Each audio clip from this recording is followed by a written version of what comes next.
Hi, this is Regeline Sabat, also known as Gigi. You're listening to Walk With Me podcast. My guest today is Beat Evans. Beat Evans is a speaker, coach, and a thought leader.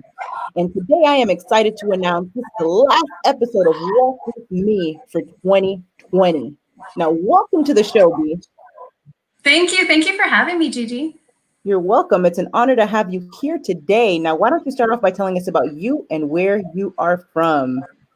Yes, I live just south of Denver, Colorado with my family. I have 2 biological children and 4 stepchildren from a very unique modern family. And my mission is tear out the tags. It's teaching people how to remove the labels that are holding them back. Absolutely amazing. Now, tell us more about your experience beginning your career in oil and gas. Yeah, so when I was about 21, I was starting my career in oil and gas, very male dominant industry, had a lot of expectations on me and would have to show up in a certain way. And at that same time, I was an NBA cheerleader. So I would go from my day job of, being branded a specific way to hair and makeup and glam and glitz. And they were 2 very different roles. And really throughout my life, I have always been someone who has a lot of different interests, and I'm very social. So I love to attach to different people and meet strangers and learn people's stories and all of the kind of extroverted social cues of the world. So I would often find myself trying to connect to a whole world of people. And then I would want to switch to another area where I wanted to get to know those people. And so through my life, I felt like being branded so specifically in each area made me feel very unseen. And I just got to a point where my identity was based in all of these labels that were attached to me, not just from people, but from situations and experiences and, vocational walks as well. And so I went on this mission to discover my true authentic identity. But what I found was we adopt these labels as we walk through life, just like we wear tags on the back of our shirt. So I had a body, a shell of a person that I felt like I knew, stacked full of all these tags, and I had to identify what labels were holding me back from accomplishing my dream and coming and being able to speak with amazing folks like you. I love it. Now, tell us more about how Tear Out the Tags came about and how you tore out your own tags. What does that really mean? Yeah, I had an executive coach who I rented office space from, of all things. And so I was just a leasee of his. And he and his wife own a very successful executive development firm. And every day when I would come in, he would just sort of coach me. And I didn't even know what it was at the time, but he started really just investing in me. And before long, he saw something in me that I just would have never seen in myself.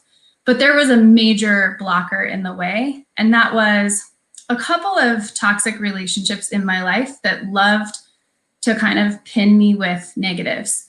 And I just felt like a victim. I just felt like no matter what I did, no matter how I showed up, no matter how hard I worked to be accepted, I would always be sort of placed aside and labeled as a problem. And, when I say a problem, I just mean you're not smart enough, or you're not worthy of your position, or you're female, so surely you can't do as good of a job, or whatever the things were that were sort of pinned to me. I was wearing them really heavily, so much so that there was no way I could ever dream of the next steps and sort of think about what I could do beyond my role. And at the time I was in an accounting role. So I've shared with you that I'm extroverted, and probably the least suited career path for me was a back office accounting job, but I did that for 18 years. And I worked for a family business, so I was very excited to further my parents' legacy and be a part of something that they had worked so hard for, that stood for my family name. But those labels and those expectations can also hold us back. Even though my folks weren't high pressure about it, I still felt like there had to be a loyalty for me to commit my career to it. So much so that when they wanted me to exit the company, I was kind of like, what do you mean? You know, this is my job. So when my mentor, Ed Beard, saw in me that I had all of these blockers, he started doing an exercise with me where he would say something and I would have to move out of the way and watch his words hit the wall behind me. And truly, every day would be a different challenge. Some days it would connect more and it would be more of like a typical insult or, you know, criticism that I would hear in my daily life, and it would land on me. And then other days they would be crazy off the wall things that would be a little bit easier to move out of the way of. And so he and I were actually coaching one of his clients, and I was in there as a student essentially. And I realized that in her setting, in her corporate environment, she wasn't going to be able to, you know, dodge the mean things that were coming at her. And so I came up with just pulling a tag off her shirt like she had an itch. And that was really where it started. And then I realized after going through my own situation of having to step out of my comfort zone, and I was in a corporate development setting, I had to wear a business suit. And here I was, like, oil and gas and MBA cheerleading. That didn't require me to wear a business suit. So here, I was in this situation about a month later, wearing a business suit at a very large corporation in California. And as I'm walking in through security, I realize I have this itchy, scratchy tag, you know, those embroidered, thick, lovely tags in dress clothes. And I just realized, like, this is threatening to distract me from this opportunity to step into something new. And so that's where I just realized that these labels that we collect are swirling around us. And at any moment, we can choose to pick up something negative, attach it to ourselves, and let it hold us back. I love it. Very powerful. Now tell us more about your experience as a former professional cheerleader for the Phoenix Suns. You know, being a professional cheerleader is such an honor, and it is just one of the most fun things that I've ever done. And it came with a lot of tags. And I think, you know, when I look at the avatar of the different women that were involved in the teams that I was on, we had women that were incredibly confident, incredibly sure of themselves, very just poised and put together.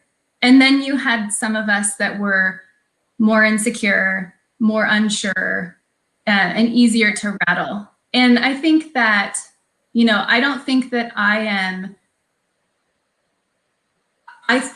a lot of the women picked up different tags through the experience, and positive and negative. So you get a lot of really cool things happening to you, and you get to experience a lot of things and meet a lot of amazing people, but you also get treated pretty harshly and make assumptions. So a tag that I wear very proudly is I'm a Christian woman. But when you are at the top, people will treat you a certain way and kind of try to take that spiritual, faithful tag away from you. And so, you know, it was a great experience, and it also taught me that I had some tags to tear off with that as well. And one of the tags in general was just cheerleader. So 12 years later, I realized that I no longer told people that I was an MBA dancer. And the reason really was I had attached these negatives to me that said, this is not something to be proud of. And so I just stopped talking about it. And even though I'm still a coach and a speaker and a mentor and someone who's constantly cheering people on, I wouldn't wear that cheerleader tag proudly. So I had to really pull that tag out, redefine it, and reattach it to myself with just a positive message that fit my authentic self. Wonderful. Very inspiring. Now tell us more about co-parenting. Yes. So I was in a rush my whole life. I was in a rush to check the boxes off of what I needed to do. Graduate high school, go to college, finish college, meet someone, get married, have kids, right? That sort of boom, boom, boom, boom, all the checklists. And I did it very quickly, and I did it in a rush. And unfortunately, as many people do, I chose someone who wasn't well suited for me. And so I ended up going through a divorce with two very, very young children at the age of 28. And it felt like standing at the bottom of a very large mountain, climbing straight uphill with two kids strapped to my back. And what made it harder is co-parenting became very conflict ridden once new partners were introduced to the situation, which unfortunately in our situation was rather quickly. So in addition to feeling like I was climbing up a mountain and trying to walk out of the trauma of going through this very painful divorce, I felt like rocks were being rolled down the hill in my path every time I tried to co-parent. And so a lot of my tags came from coming out of a toxic relationship and the way that we will label each other when you're in a fighting situation. Hello, Melanie. Melanie has joined us. She says, hello, ladies. Hi, Melanie. So when you have a conflict-ridden situation and you get out and then you try to co-parent, it doesn't always just turn lovely and rainbows and butterflies. It actually got worse. And so the boulders that would roll down the hill really made me feel like I couldn't overcome all of these challenges that I was walking out of. And so when I had to learn how to remove the tags that he was willing to put on me and separate myself in a way that would allow me to parallel parent with him. And parallel parenting, for those that don't know, is when you're sort of walking with distance apart from each other and you're able to co-parent by using tools that allow you to not interact with each other directly. It would not be my preference to parent in this way, but it has allowed me to co-parent in a very safe way. And it has allowed me to recover a lot of the tags that came for me with a failed marriage, a failed relationship, protecting my children, and making sure that we together, but separately, we're giving our kids the best that we can. Absolutely amazing.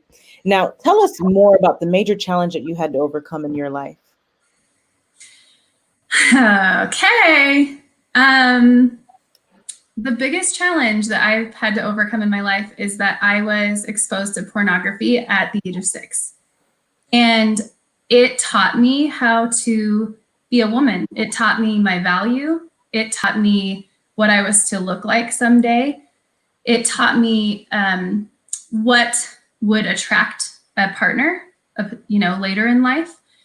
And I really went through a long and painful walk with an addiction to pornography. So my tag that had this very painful shame at the center of really me, because nobody was getting anywhere near it, that tag was bleeding into every area of my life. Relationships, my work, my creativity, the way that I talked to myself, and the way that I defined myself. And because it was an area of my life where I wasn't going to let anyone near, there was no resolving it because there was no ownership over it. So it was by far and large the biggest obstacle that I've overcome is dealing with how it taught me to treat myself and how it made me see the world. Because unfortunately, when you're exposed at a very young age, and really just exposure to adult content will change the way that you think and your brain chemistry. And so I've really had to do a lot of work to see the world in a different way. Incredible. Now tell us more about how important it is to walk with purpose. Yeah, one of the biggest things I think we're missing in this world is being allowed to be an impact person. And when we talk about the tag millennial, it really bothers me because we joke and laugh and tease. And, for those of us who are millennials, maybe we don't like the jokes. But the biggest thing that we see with the millennial generation is we care about impact and we are more sensitive by nature as a whole. Now, you can't take 80 million people and definitively say we are all impact people or we are all sensitive. But I think it's important to be having a conversation about what can we start doing for the better good of our world and creating impact and change where we maybe once had profits and conversations about growth. I think we're getting to a point where we're hitting a dangerous place where if we don't start walking with purpose, we will begin to be in line with avatars that are just a template of someone we were told to be, which is what I went through and what many of us go through. When we walk through the checklist that we're supposed to become, we can't have purpose in our lives. So it's really important for us to identify the things that make us us and that make us unique and step into the unique traits that we have, because each and every one of us has a specialized walk that we're able to bring the world. Amen. Very powerful. Now, Melanie X says, great job. You are not a victim of your circumstances. Keep working on you every day. So inspiring. Yes. Yeah. Well, and I say the bully is me. So what I realized about my tags was I had a choice. I had a choice of what I was wearing. And though someone who is a bully can hand me something, and I call these foreign language tags because somebody can hand you something that they don't even make sense, or you're just so caught off guard. Why would that person say something to me? And even our loved ones can be bullies. But if we choose to grab that tag and attach it to ourselves, we then become our own bully. So Melanie, you are spot on with that comment. I love it. Now, B, how important is your relationship with God to you? It's absolutely the top priority in my life.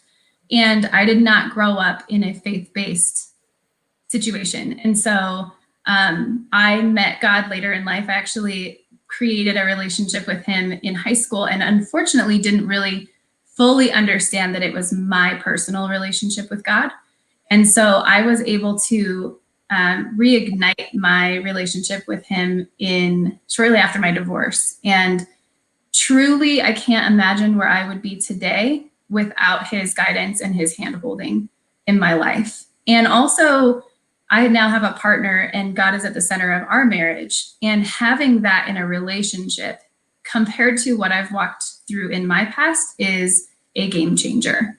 So God really holds up every end of my life with I imagine birds holding the blanket edges, and I just get to softly sit in the middle, protected by his mercy and his grace, especially as I share my story about walking through adult content and how it shaped me. So I love it. Very powerful. Now, what does leadership mean to you, B? Being a leader is just someone who's willing to step out front and be the vulnerable person. And sometimes that's a painful place to be. Oftentimes when we step out in a leadership position, there's a lot of darts being thrown at you, or there's a lot of criticisms, or maybe people in your family don't think that it's, a good idea for you to be stepping into a leadership position. But being a leader to me is really using vulnerability as a superpower and figuring out a way to connect people who want to follow your leadership. Amen. Now, what is your greatest accomplishment in your life? My greatest accomplishment, that is a great question. I think every mother wants to say, my 2 kids, and I would love to tell you that. My greatest accomplishment, though, in addition to my kids, has been figuring out that it is okay to put myself as a priority, and it's okay to believe in myself. And the self-talk that I once had for myself and the negativity that I lived in, letting go and shedding that and being able to build myself up and talk nicely to myself and believe in myself again and chase my dreams has definitely been my biggest accomplishment. I love it. And I love how you said, in addition to your kids, very powerful. Now, what is your why that keeps you going? I see the world and I see a lot of connection lost, and I see a lot of people struggling, and I see a lot of disorders being labeled on people, and I see a lot of drugs being prescribed.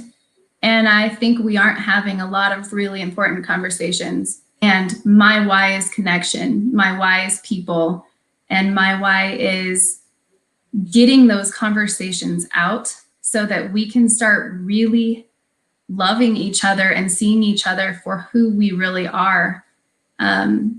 Unfortunately, in many aspects of our world, we are all showing up in a very limited way. And I think COVID-19 has definitely put a strain on our ability to connect and really have these important conversations. So that is what keeps me joining you and joining many others with my message. Wonderful. Now tell us more about some of the projects that you're currently working on. Oh gosh. We have a lot of projects coming. I've got a workshop being built out right now that has a wonderful exercise called the Tear Out the Tags exercise, where you get to work through all the labels. And it is a kind of a rapid coaching process where you actually get to work through those labels and define them. And then at the end, you decide what's accurate to attach and what isn't really valid to keep. And then you get to wear those tags. And I don't want to spoil the exercise, but you get to wear them somewhere special. And it's a very confronting process. And then you get to start tearing tags out and reattaching tags that you want to wear for the future. We also have a mini course coming very soon, and we have a website launching as well. And so, but literally like in the next 2 months, it's going to be here, here, here, here, and here. And I also just launched a podcast called the Tear Out the Tags podcast, and it is available on Amazon and Apple and Spotify, all the normal podcast hosts. Amazing. Now, was there a time in your life where you experienced an aha moment? I think we're always experiencing aha moments. I think if we're not, something's wrong. Like, you should almost be having an aha moment on a daily, maybe weekly basis. I think a lot about our development and growth, and in our continued learning, you should be having conversations with people on a at least weekly basis where you go, oh my gosh, that reveals something to me. And so you can take those tangible aha moments and do something with them. And that's living with purpose. Amen. Now, what is your best advice to the audience for walking with purpose and living a life of happiness? I think the first thing is we have to stop judging others. And there are so many people that will say, you can't do that, it's human nature. But when we can start recognizing where we tend to judge or make assumptions about others, we will then be able to stop vocalizing those judgments. And when we can stop vocalizing those judgments, then you can start tearing out your own tags. People want to just get right into the me work right away, but oftentimes you can't do one without the other. So I was in a program earlier this year called Heroic Public Speaking, and one of the leaders of that organization, her name's Amy Port, she says, you can be a performer and you can be a critic, but you cannot be both. And that is exactly how you begin to tear out your own tags and live with purpose as your true authentic self, when you can stop placing tags on other people. Very powerful. Thank you so much for being a guest on Walk With Me podcast, B. Now, where can the audience find you? You can find me at www.tearoutthetags.com, right there. And I am online at Embolden Label. It's EMBLDN Label on Instagram and Facebook. And my email is hello@emboldenlabel.com. I'd love to hear from you guys. Shoot me a message. Let me know how this message resonates with you and what purpose you're living with. I love it. Ladies and gentlemen, make sure to check out B at tearoutthetags.com. And B, again, thank you so much for being a guest on Walk With Me podcast. You have a blessed day. Yes. Yeah, thanks, Gigi. Thank you for having me. This was so fun. You're welcome.